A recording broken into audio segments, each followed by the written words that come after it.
బాధ్యత నాది. సంక్షేమ కార్యక్రమాలకు నాంది పలికిన పార్టీ తెలుగుదేశం పార్టీ. నంద్యాలలో పేదవాళ్ళకు అన్నం పెట్టడానికి అన్నా క్యాంటీన్ పెడితే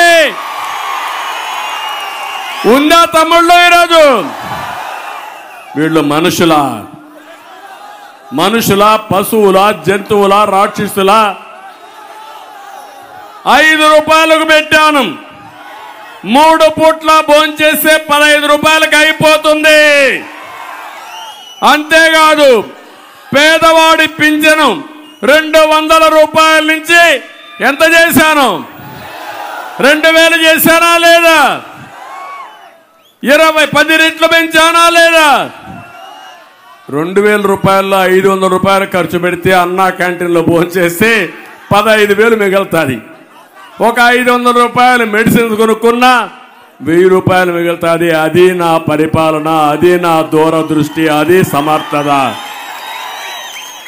10 రూపాయలు ఇచ్చి 100 రూపాయలు లాగేది పరిపాలన కాదు. పరిపాలన తమ్ముళ్ళు దోపిడీ అవునా కాదా?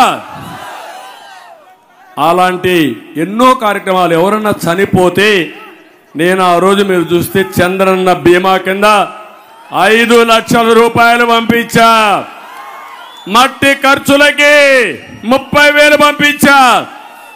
ఇంకో పక్క మీరు చూస్తే పెళ్ళైతే పెళ్లి పీటల మీదనే చంద్రన్న కాను కింద 50,000 రూపాయలు ఇచ్చిన పార్టీ తెలుగుదేశం పార్టీ అని మీకు తెలియజేస్తున్నా.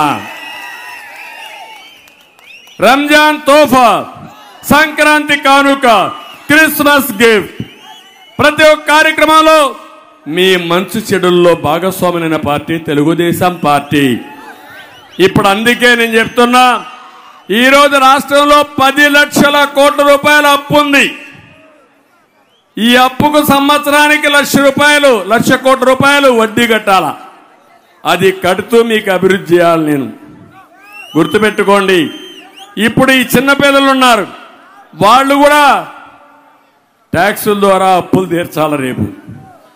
అలాంటి దుర్మార్గుడు ఒక మనిషి యొక్క దీనికోసం మొత్తం దోచేసి, సహజ వనరులు దోచేశాడు, అవకాశాలు దోచేశాడు, పేదవాళ్ళ ఆదాయాన్ని కొట్టేశాడు, మొత్తం నాశనం చేశాడు. అందుకే నేను ఒకటి హామీ ఇస్తున్నా మీ అందరికీ, రేపు రాబోయే రోజుల్లో సూపర్ 6 కార్యక్రమాలు ఇచ్చా. అది మొదటిది మా ఆడబిడ్డలకి మహాశక్తి. ఇంట్లో ఎంతమంది పిల్లలుంటే అంతమంది పిల్లలకి తల్లికి వందనం కింద 15,000 రూపాయలు ఇస్తా. జగన్మోహన్ రెడ్డి ఏం చెప్పాడు? ఇస్తానడా సైకో? ఆ రోజు అందరికి ఇస్తానడా? ఇచ్చాడా? అందరికీ? ఒక్కరికి. రెండోది, ఈరోజు మీరు ఒక పక్కన చూస్తే ఆ 15,000